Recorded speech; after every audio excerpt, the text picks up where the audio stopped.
નમસ્કાર, આપ જોઈ રહ્યા છો નેશન પ્લસ ન્યૂઝ। હું છું આપની સાથે હિતલ ભગત। આમ આદમી પાર્ટીના પ્રદેશ પ્રમુખ ઈશુદાન ગઢવી તેમજ પ્રવીણ રામે તાલાલાના ગામડાઓમાં પ્રવાસ કરી ઇકોઝોન તેમજ અન્ય સ્થાનિક સમસ્યાઓનો તાગ મેળવ્યો હતો। ગીરમાં હજુ પણ ઇકોઝોનનો મુદ્દો ગરમ છે। શિયાળાની કડકડતી ઠંડીમાં ગીરમાં ઇકોઝોન મુદ્દે રાજકીય ગરમાવો જોવા મળી રહ્યો છે। આ રાજકીય ગરમાવા વચ્ચે હમણાં જ વિસાવદરના મોટી મોણપરી ગામ ખાતે વિશાળ જનસભાનું આયોજન થયું હતું, જેમાં હજારોની સંખ્યામાં ખેડૂતો ઉમટી પડ્યા હતા। વિસાવદરની જનસભામાં બાદ આમ આદમી પાર્ટીના પ્રદેશ પ્રમુખ ઈશુદાન ગઢવીએ પ્રવીણ રામે તાલાલા તાલુકાના અનેક ગામડાઓમાં પ્રવાસ કરી ઇકોઝોન મુદ્દે અને અન્ય સ્થાનિક સમસ્યાઓ વિશે સ્થાનિક પરિસ્થિતિનો તાગ મેળવ્યો। તાલાલાના બોરવાવ, અમૃતવેલ, સુરવા, માધુપુર, ધણેજ, બકુલા, જયપુર, આંકોલવાડી, વાડલા, બામણાસા અને ધાવા ગામમાં સ્થાનિક લોકો સાથે મુલાકાત કરી હતી। ગીરમાં ઇકોઝોન મામલે ખૂબ જ અત્યારે ગ્રામજનોમાં, સ્થાનિક નાગરિકોમાં, ખેડૂતોમાં ખૂબ રોષ છે। 196 ગામોમાંથી છેલ્લા 2 દિવસથી હું ગીર, વિસાવદર, તાલાલા એમના જે ઇકોઝોનમાં આવી ગયા છે ગામો, એમાં ગામ લોકો સાથે મુલાકાત કરી 10-15 ગામોમાં જવાનું થયું, એમના નાગરિકોને મળવાનું થયું, એમની લાગણી સમજવાની કોશિશ કરી।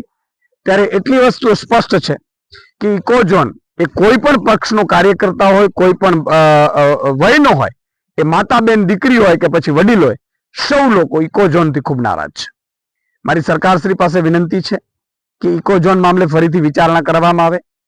ઇકોઝોન તમે ફાયદા ગણાવો છો, એ ફાયદા કોઈના ગળે ઉતરતા નથી અને તમે જૂઠા એમને આશ્વાસન ન આપો। અત્યારે ઇકોઝોન નથી તો એમને કેટલાક ગામડાઓની મુલાકાત લીધી, લોકોને સાંજે 7 વાગ્યા પછી એની વાડીમાં જવા દેવામાં નથી આવતા। એમને ત્યાં મહેમાન આવે એની નોંધણીઓ કરવામાં આવે છે, એમને વન ખાતા દ્વારા ખૂબ પરેશાન કરવામાં આવે છે।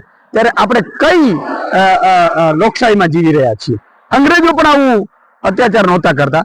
ત્યારે ભાજપ સરકારને મારી વિનંતી છે કે ઇકોઝોન મામલે મેં જાતે પરિસ્થિતિને સમજી છે, કેટલાય આગેવાનોને મળ્યો છું, ભાજપના આગેવાનોને મળ્યો છું, એમનો પણ મત એવો છે, જે તાલુકા જિલ્લા લડ્યા છે એમનો પણ મત એવો છે કે ઇકોઝોનથી અમારું સમગ્ર અસ્તિત્વ ખતમ થઈ જશે।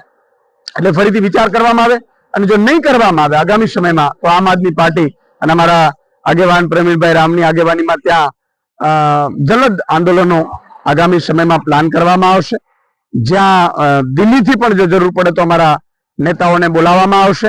પણ ઇકોઝોન 196 ગામોની લોકોની સાથે આમ આદમી પાર્ટીનો એક કાર્યકર્તા, એક સૈનિક છે, એ હું એમને યાદ અપાવવાની ખાતરી અપાવવા માંગુ છું અને ભાજપને પણ કહું છું કે આગામી ચૂંટણીઓ સ્થાનિક સ્વરાજની આવી રહી છે, જો ઇકોઝોન નાબૂદ નહીં થયું તો તમને એ લોકો નાબૂદ કરી દેશે।